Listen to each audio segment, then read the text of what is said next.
Rodrigo Canteriani es el nombre del empresario que había sido secuestrado en el día de ayer en Quilicura y que fue liberado esta madrugada y que ha provocado la detención de 4 imputados. Ya vamos a hablar de eso en un momento más y vamos a mirar de qué se trata, pero antes queremos conversar para tratar de obtener al menos algunas respuestas o, si se puede, contexto de esta o de una realidad que no sabemos qué tan generalizada puede llegar a ser en nuestra región metropolitana y en el país, con el delegado presidencial de la región metropolitana, Gonzalo Durán. Delegado, muchísimas gracias por estar con nosotros en Infinita esta tarde. Bienvenido, buenas tardes. Hola, delegado. Muy buenas tardes, Juan Manuel, Paola, con un día muy intenso, pero aquí estamos dando cuenta efectivamente de las complejidades de nuestra región y del país. Deme cuenta de esas complejidades. ¿Usted cómo describiría la realidad en un tema que para nosotros hasta hace algunos años no era una cuestión, si se quiere, ni siquiera, digamos, inusual? Era prácticamente en margen de error en la estadística, y hoy, sin embargo, nos encontramos con historias de secuestros extorsivos más de lo que hubiésemos imaginado. ¿Cómo describiría usted esa realidad, delegado? Bueno, efectivamente lo hemos dicho varias veces. Lo primero es que ha habido una transformación de la situación delictual en nuestro país, y me atrevería a decir a nivel global, muy especialmente a partir de la pandemia, que hubo un reacomodo, una reorganización de múltiples expresiones criminales, y ha habido un fortalecimiento a nivel global del crimen organizado. Ha surgido la figura del crimen organizado transnacional con mucha fuerza, y en el caso particular de nuestro país, a partir precisamente de ese periodo, también se fueron progresivamente configurando situaciones delictuales a las que no estábamos acostumbrados. Una de ellas tiene que ver con la incorporación de nuevos delitos o de delitos que eran muy marginales desde el punto de vista de su ocurrencia y que se volvieron más reiterativos, entre ellos el secuestro, el sicariato, solo por mencionar algunos. Y el Estado de Chile ha estado, y en particular durante el gobierno del presidente Boric, hemos generado todas las condiciones posibles y necesarias para fortalecer las capacidades del Estado para enfrentar esta nueva situación delictual, tanto desde el punto de vista legislativo como desde el punto de vista de las capacidades de los órganos del Estado. Delegado, según las últimas cifras de la Fiscalía, hasta el 14 de julio se reportan 191 secuestros en la región metropolitana. Estamos hablando de denuncia de secuestro, obviamente estas cosas son en materia de investigación en algunos casos, ¿no? Pero el promedio, esto significa que de momento es casi de un caso por día en Santiago, en solo lo que va del año 2025. Le quería preguntar en qué zonas, cuáles son los puntos críticos para entender que por lo menos se reporte un secuestro una vez al día en la capital. Sí, bueno, yo lo primero, esa cifra, como usted muy bien dice, hay que problematizarla, en el sentido de que una cosa es la denuncia, que muchas veces se le asigna una cierta carga, pero la calificación final efectivamente es a la luz de la investigación, de si es secuestro o no. Dicho eso, nosotros hemos encontrado situaciones de especial complejidad relacionadas con esto, especialmente en algunos sectores más alejados del casco histórico de la ciudad, en algunas zonas más periféricas, en el caso particular de lo que ocurrió ayer en una zona industrial. Entonces, más que nombrar una comuna en particular, diría que hay ciertos fenómenos urbanos o territoriales, porque también está la situación de las comunas más rurales, que tienen otra tipología, pero digo, la configuración territorial muchas veces genera condiciones que favorecen la ocurrencia de determinados delitos. Recordemos que en zonas rurales muchas veces se ha utilizado para dejar cuerpos de personas que han sido asesinadas en el contexto de sicariato o disputas entre bandas criminales, o las zonas industriales a veces son fuente privilegiada en el entendido que pudieran haber allí personas con mayor cantidad de recursos, o una cosa de la que dio cuenta el fiscal Barros hace un tiempo atrás, en el sentido de secuestros extorsivos relacionados con personas que de algún modo participaban de redes o de expresiones relacionadas con la explotación sexual y que de algún modo ponían una condición de vulnerabilidad a esas personas para adicionalmente convertirlas en sujeto de eventuales secuestros. De manera que son cuestiones bien dinámicas, no hay una particularidad territorial, pero es un fenómeno respecto al cual ambas policías han desarrollado una extraordinaria capacidad de investigación y de esclarecimiento. La Fiscalía ECO, que tiene un nivel de éxito desde el punto de vista de identificar a las personas responsables en el marco investigativo, y por supuesto, bueno, cuando se han determinado responsabilidades, se alcanzan penas muy significativas, de manera que el Estado ha logrado desplegarse para enfrentar con mucha fuerza la ocurrencia de este delito tan grave. Hablemos de la palabra que más nos gusta cuando hablamos de criminalidad, delegado, que es probablemente la prevención, ¿no? ¿Hay algún perfil de víctima que podamos tener a esta altura con la cantidad de secuestros que hemos vivido, de manera que las personas puedan tomar nota y saber, digamos, quién tiene que cuidarse, en qué circunstancias o qué tipo de personas podrían ser un blanco preferente de este tipo de delitos?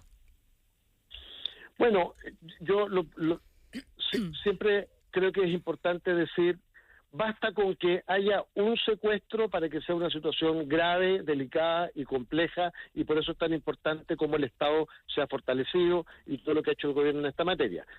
Pero digo esto a propósito de que igual no es que las personas circulan por las calles y permanentemente están expuestas a un secuestro. Efectivamente es un delito especialmente complejo, especialmente violento. Ha habido una irrupción de mayor cantidad de delitos de esta naturaleza, desgraciadamente en muchos casos, como ayer, que involucran a personas extranjeras.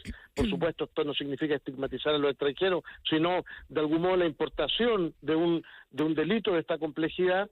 Y claro, personas con un nivel adquisitivo importante, o como yo mencionaba recién el ejemplo, personas que quedan expuestas a la luz de la participación en otras redes que pudieran ser delictuales, y por tanto que queda la víctima en una condición de mayor vulnerabilidad. La víctima del secuestro, mayor vulnerabilidad toda vez que participa de una red o de expresiones que no sean que no sean lícitas, digamos, ¿no? Entonces, diría que esto no es un proceso ni extendido ni generalizado como para estar pensando, bueno, esto me puede tocar a mí, pero efectivamente hay una configuración de ciertos elementos que probablemente los delincuentes dedicados a este delito tienen a la vista, entre otros que las familias tengan la posibilidad de eventualmente disponer de recursos para un, comillas, eventual rescate, digamos. Ahora, eso, delegado, igual pone a un grupo de familias, a un grupo de personas, no es mayoritario, pero sí los pone en una situación en que perfectamente podrían pensar, esto me puede pasar a mí. Claro, pero por eso digo una cosa que es, entre comillas, dolorosa, pero como de sentido común. O sea, si una persona pertenece a una familia de mayores ingresos, probablemente un delincuente podría decir, aquí tengo más oportunidad de obtener recursos.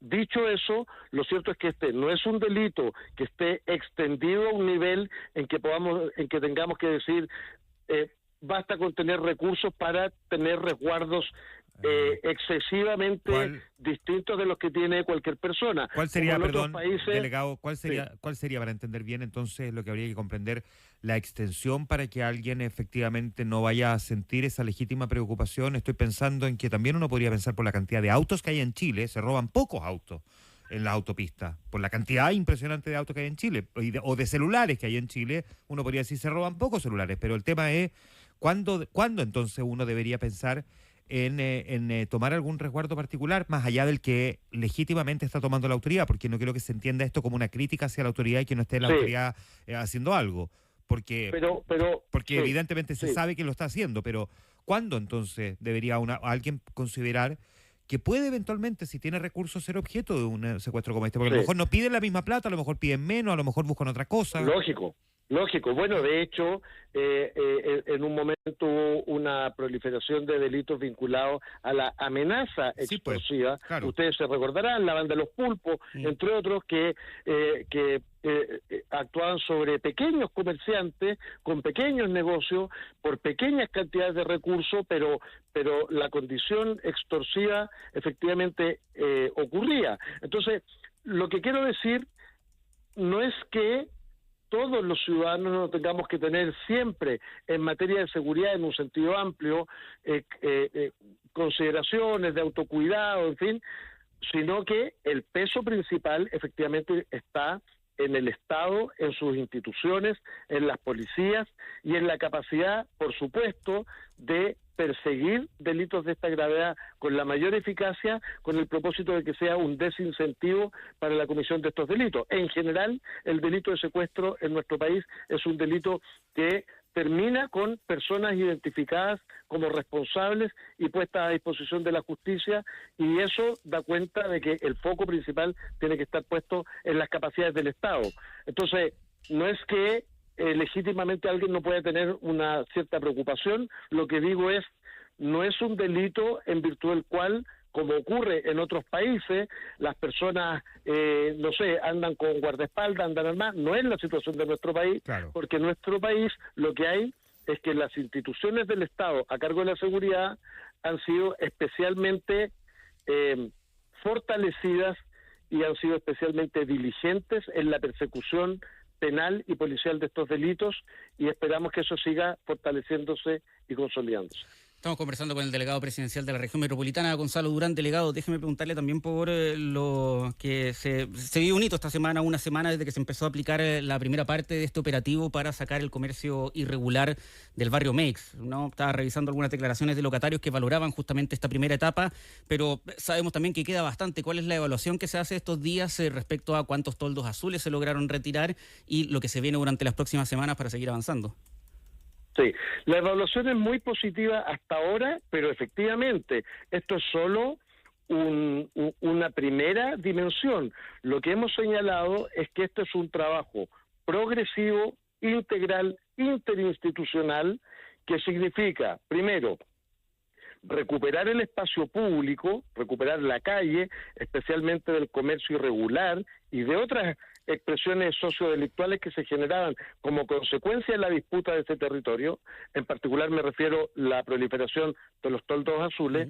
En segundo lugar, tenemos que atacar la distribución y comercialización de productos en este territorio ilegales, de contrabando, sin rotulación, en fin, múltiples afectaciones, y por eso hemos estado también atacando las bodegas y los locales comerciales en que se vendan productos falsificados o robados o cualquiera de estos otros delitos. Y finalmente hay una dimensión de los grandes responsables de la internación irregular a nuestro país de grandes volúmenes de productos falsificados o de contrabando, o de personas naturales o jurídicas de grandes patrimonios que son los responsables de la distribución masiva de estos productos, o vinculados a delitos de evasión tributaria a gran escala. Tenemos también que intervenirlo. Entonces tiene distintas capas que van a ir actuando de manera progresiva y alternada. Entonces, por ejemplo, hicimos la recuperación del espacio público en Garland, Campbell y Meix. Se consolidó este espacio recuperado a través de cierre perimetral, presencia policial, presencia de funcionarios municipales de seguridad. Vamos a seguir hacia otras calles recuperando el espacio público, pero al mismo tiempo hemos atacado bodegas, hemos atacado locales comerciales, hemos atacado, identificado y atacado personas naturales y jurídicas vinculadas a evasión tributaria. Entonces vamos a tratar de golpear en todos los niveles. Ahora, delegado, una de las cosas positivas que tienen operativos de este tipo es que uno ve efectivamente la maquinaria del Estado operando independiente del color político.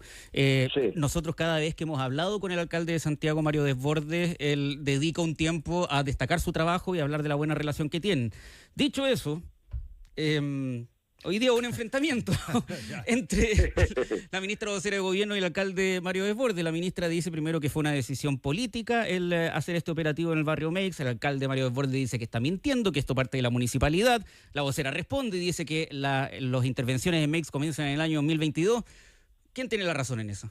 Porque, claro, uno podría decir efectivamente comenzaron en el 2022, pero lo que vimos es que en el último año había empeorado la situación en el barrio Meix y si hubo intervención en el 2022, a comienzo del 2025 no se notó. Sí, yo creo que lo primero, para ser justo, es que el esfuerzo que ha desplegado el Estado y sus instituciones en el sector de Meix efectivamente viene desde hace muchísimo tiempo atrás.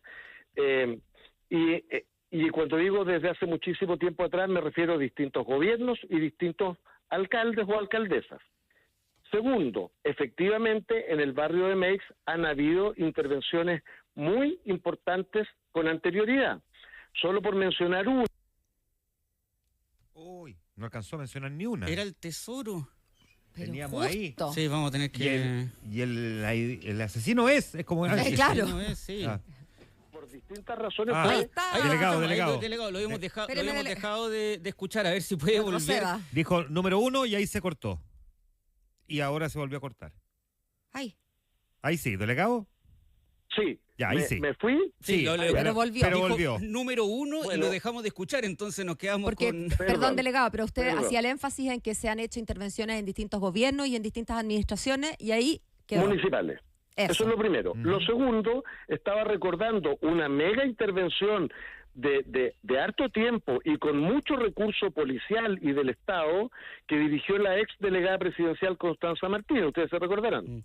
Y lo tercero es que además esto se ha procurado siempre desarrollar de manera bicomunal porque hay una afectación común a Estación Central y Santiago. De hecho, la Plaza Argentina fue parte de este mismo fenómeno y se recuperó tiempo atrás. Dicho eso, obviamente ha habido expresa voluntad política del gobierno en el sentido de intervenir con fuerza este territorio, lo que no significa que esa voluntad política no sea plenamente concordante con la voluntad política del municipio, y prueba de ello es el trabajo colaborativo que hemos realizado con el alcalde Desbordes y con el alcalde Felipe Muñoz de Estación Central. Y mi relación con el alcalde Desbordes, para ir al punto político, sin perjuicio que pueda ser una muy buena relación personal, es una relación institucional en la que cada uno tiene un rol muy importante y que son concordantes. En el caso nuestro nos corresponde la coordinación de los servicios públicos regionales y ustedes han visto que aquí actúa Impuestos Internos, Servicio de Aduana, Seremi de Salud, Seremi de Seguridad, entre otros, y da cuenta del esfuerzo institucional que le cabe al gobierno en esta materia.